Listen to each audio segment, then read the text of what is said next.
Every 50 years, a circus shows up in the middle of town and no one knows where it comes from. I live in a small town called Balmoral. It's a very small and peaceful town. But something always bothered me. I've never seen it before, but my mom told me stories about it. It's a circus that always shows up in the middle of the town.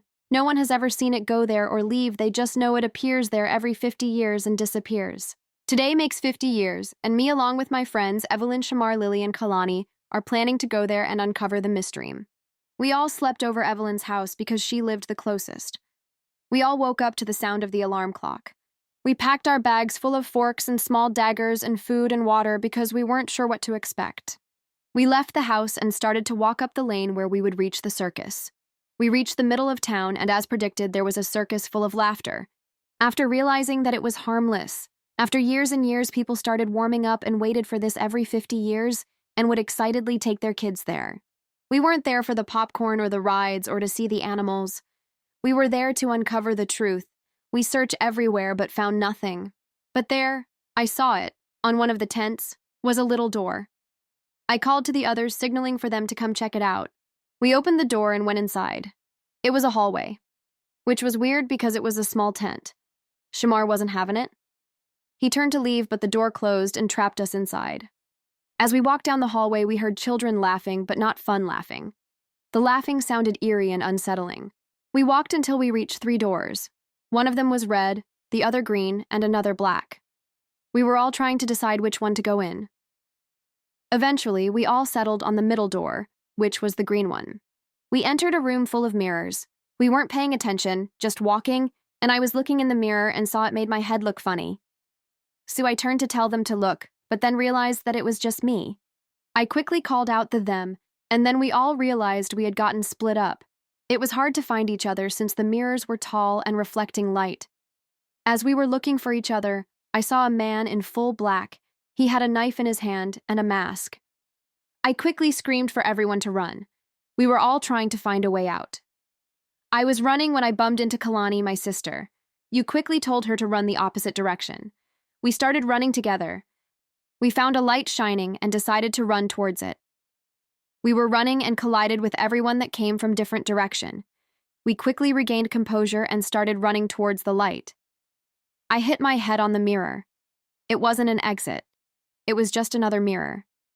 We were about to turn back when the floor beneath us started crumbling and we fell all the way down. We found ourselves in a pit.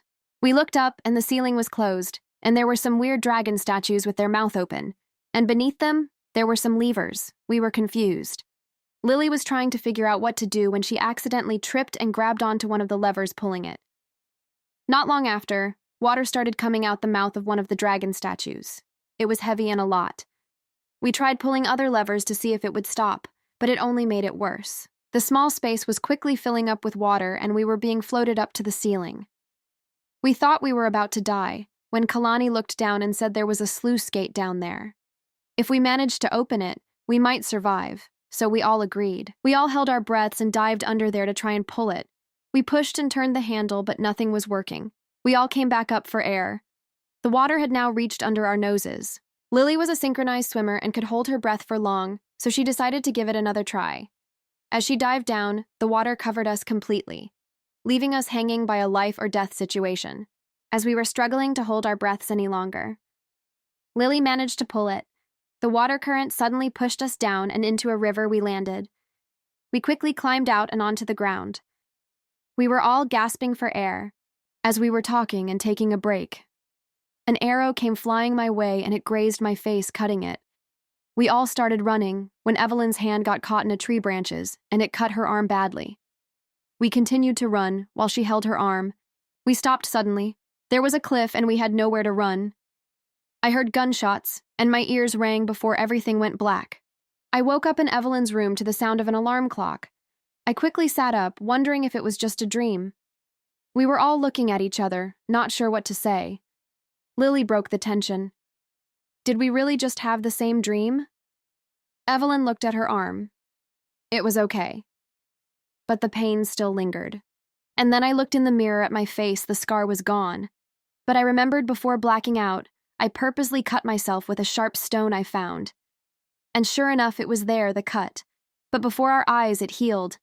None of us knew what exactly happened after we blacked out, but we were back to where it all started.